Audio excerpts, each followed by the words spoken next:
4:33, we want to get the very latest on what's going on in Ukraine and some of the biggest developments over the past 24 hours. We've been talking about them since 4 o'clock. There are a lot. Joining us right now is Robert Sanders, the chair of National Security at the University of New Haven.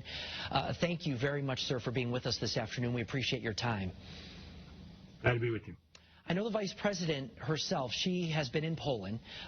There has been talk over recent days to try and get them some aircraft to maybe fight back in Ukraine, but I understand the U.S. has said this would have been a very bad idea.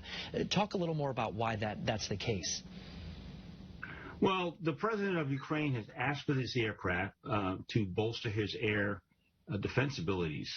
The United States military and others have come to the conclusion that the real threat is from missiles and long-range artillery, not aircraft and not air-to-air fights.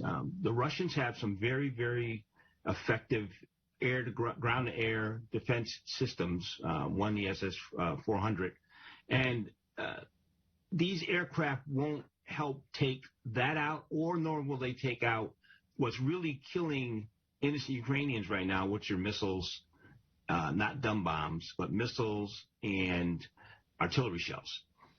So if you bring that particular extra armament air power to the fight, it may not be effective, and that's the argument, as well as it draws in NATO in a way that the NATO nations are not trying to do right now. Well, they're trying. It seems like they're trying very hard to not get involved at any level, really. But how does this end then? Don't you think that's inevitable, maybe? Well, NATO's very involved. The United States last night passed a bill. That bill, if you add the numbers up, is more than the entire Ukrainian defense allocation for a year that the United States agreed to give last night.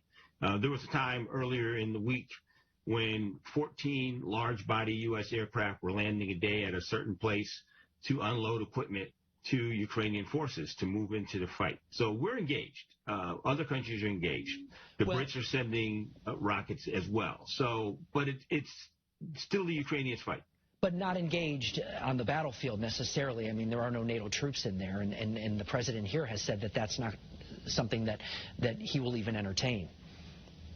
Not engaged in the battlefield as in boots on the ground, but we are passing lots and lots of intelligence, which, the satellite imagery that we have that the Ukrainians can't duplicate. If we pass that to them, they can use that in an offensive and defensive ways. What do you think happens next? Obviously, they're making their way towards the capital, Kyiv there. I was reading last night that, maybe 10, 12 miles away from the city and surrounding it. Is the goal here to really just take over the capital and then what? They go home? Well, they want to decapitate the current government, move another supplemental government in that is leaning toward the east, i.e. toward Russia, and not toward the west, toward NATO and our allies. They want to rebuild the buffer. So pre-World War II, the buffer between Russia and Germany, then the enemy, was Poland.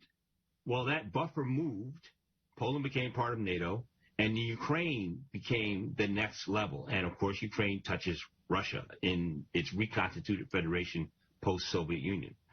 They want to build that back. Putin is a Cold War warrior who lost a fight and wants to reconstitute what he lost.